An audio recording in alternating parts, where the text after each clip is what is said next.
સૌ પ્રથમ તો વિદ્યાર્થી મિત્રો ત્રિમાસિક કસોટી જે ગુજરાત બોર્ડ દ્વારા નક્કી કરવામાં આવેલ છે કે હવે જે છે એ 1 મહિનાની જગ્યાએ દર 3 મહિને તમારી મૂલ્યાંકન એટલે કે એકમ કસોટી કરવામાં આવશે। તો સૌ પ્રથમ વિદ્યાર્થી મિત્રો જે રીતે તમે જાણો છો એ રીતે આપણે આ વિડીયોની અંદર સૌ પ્રથમ જે પેપર છે તેનું સંપૂર્ણ સોલ્યુશન મેળવવાના છીએ।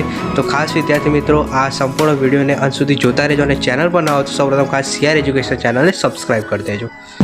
વાત કરીએ વિદ્યાર્થી મિત્રો પ્રશ્ન નંબર 1 તમે સ્ક્રીન ઉપર જોઈ શકો છો, જેની અંદર એમ કીધું છે કે એક કાચનો પ્યાલો લઈને એમાં પાણીમાં આ 3 પદાર્થો છે એ આપણે નાખીએ તો એ પાણીમાં દ્રાવ્ય થાય કે અદ્રાવ્ય એ રીતે વર્ગીકરણ કરવાનું છે।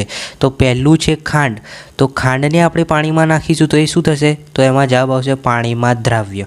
તમારે જવાબ કઈ રીતે લખવાનું? તો પહેલાં ખાંડ લખવાનું અને એની સામે આમ તીરનું નિશાન કરીને લખવાનું કે પાણીમાં દ્રાવ્ય।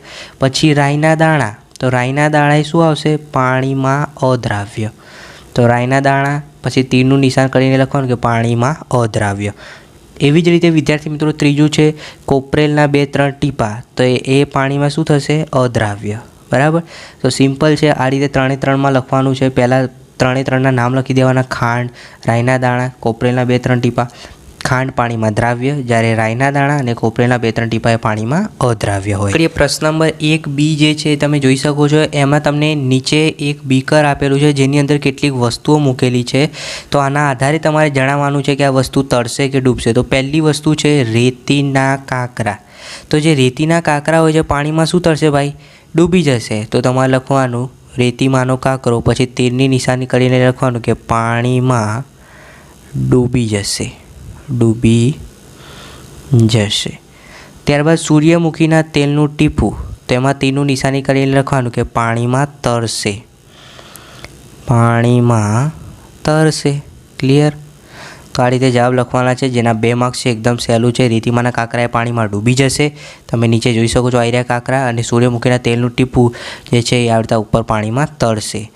હવે વિદ્યાર્થી મિત્રો પ્રશ્ન નંબર 2 તમે સ્ક્રીન ઉપર જોઈ શકો છો, જેની અંદર તમને એમ કીધું છે કે નીચે આપેલ આકૃતિ અને એ ગુણધર્મને આધારે તે તાંતણામાંથી કાપડ બનાવવાની કઈ રીત છે તે ઓળખવાની છે। તો આકૃતિને આધારે ઓળખવાનું છે કે 2 તાંતણાની જરૂર પડે, એવી કઈ રીત છે જેમાં 2 તાંતણાની જરૂર પડે ને આ રીતે વસ્તુ બનાવી શકાય? તો એ પદ્ધતિનું નામ લખવાનું છે। તો વિદ્યાર્થી મિત્રો તમારે જવાબમાં શું આવશે? તો આ પહેલી જે પદ્ધતિ છે એ શાની છે? વણાટ પદ્ધતિ, વણાટ પદ્ધતિ।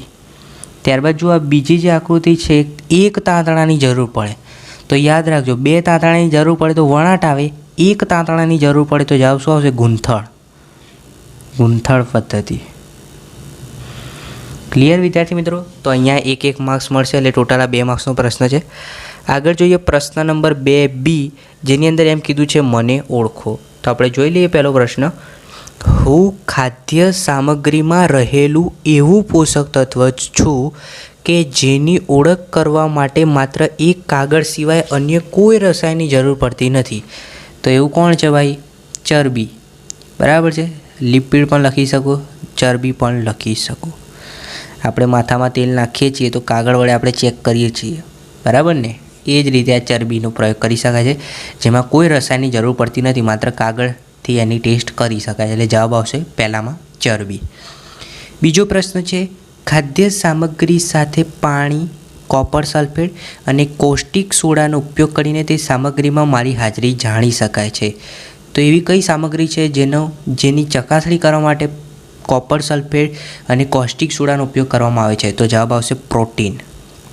આપણે પ્રોટીનનું પરીક્ષણ ભણી ગયા, બરાબર? એની અંદર આવે, એટલે જવાબ શું આવશે? પ્રોટીન।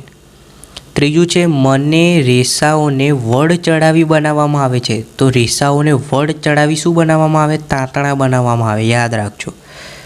તાંતણા જે છે રેસાઓને વડ ચડીને બનાવવામાં આવે છે, એટલે જવાબ આવશે તાંતણા। હવે વિદ્યાર્થી મિત્રો આગળ જોઈએ પ્રશ્ન નંબર 3। વિદ્યાર્થી મિત્રો તમને વિડીયો પસંદ આવતો હોય તો ખાસ વિડીયોને લાઇક કરી દેજો, અને આના સંપૂર્ણ સોલ્યુશનની PDF તમારે ડાઉનલોડ કરવી હોય જવાબની, તો એની લિંક નીચે ડિસ્ક્રિપ્શનમાં આપી છે, ત્યાંથી PDF ડાઉનલોડ કરી દેજો। અહીંયા તમને એમ કીધું છે ખાદ્ય સામગ્રી વનસ્પતિના કયા ભાગમાંથી મળે તે તમારે જણાવવાનું છે। તો આદુ કયા ભાગમાંથી મળે? મૂળ, પ્રકાંડ કે પર્ણ?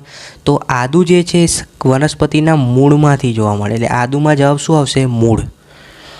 પાલકની ભાજી આપણને ક્યાંથી જોવા મળે? તો પર્ણ। રીંગણા, તો રીંગણા જે છે એમાં આપણે પ્રકાંડ લખીશું. ગાજર, તો ગાજરમાં શું જવાબ આવે ભાઈ? ગાજરના શું હોય? તો મૂળ આવે, તો મૂળના ભાગમાંથી જોવા મળે ગાજર. બટાટા જે છે એ કયા ભાગમાંથી મળે વનસ્પતિના? તો પ્રકાંડના ભાગમાંથી મળે, પ્રકાંડ. ક્લિયર?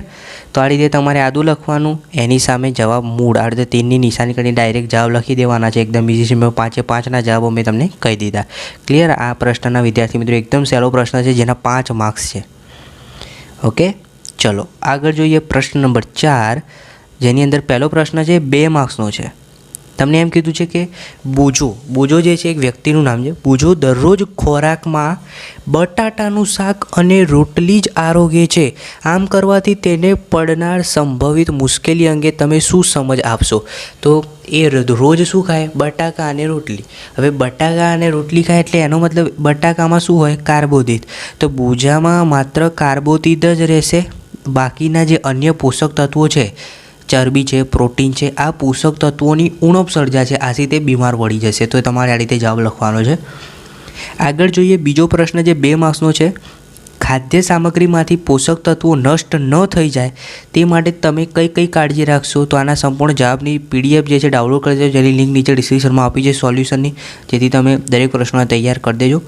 ત્રીજો પ્રશ્ન છે તમારું શરીર મેદસ્વી ન બને તે માટે તમે ખોરાકમાં કઈ કાળજી રાખશો? તો ચરબીવાળો ખોરાક જે છે એ ન ખાવો જોઈએ, જેથી આપણું શરીર મેદસ્વી ન બને. પ્રશ્ન નંબર 5 એ છે, એમાં વૈજ્ઞાનિક કારણ આપવાનું છે. અપૂરતો અને અયોગ્ય ખોરાક લેવાથી વ્યક્તિને રોગોના ભોગ બની શકે છે. અને બીજો પ્રશ્ન છે, નાના બાળકોને યોગ્ય પ્રમાણમાં વિટામિનયુક્ત ખોરાક આપવો જોઈએ. તો આના સંપૂર્ણ જવાબની જે PDF છે એની લિંક નીચે ડિસ્ક્રિપ્શનમાં આપી છે, ત્યાંથી સોલ્યુશનની PDF ડાઉનલોડ કરી દેજો.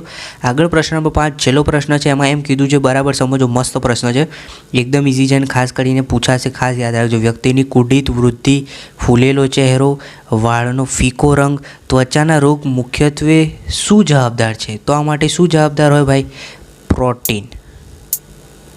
પ્રોટીન જવાબ આવશે.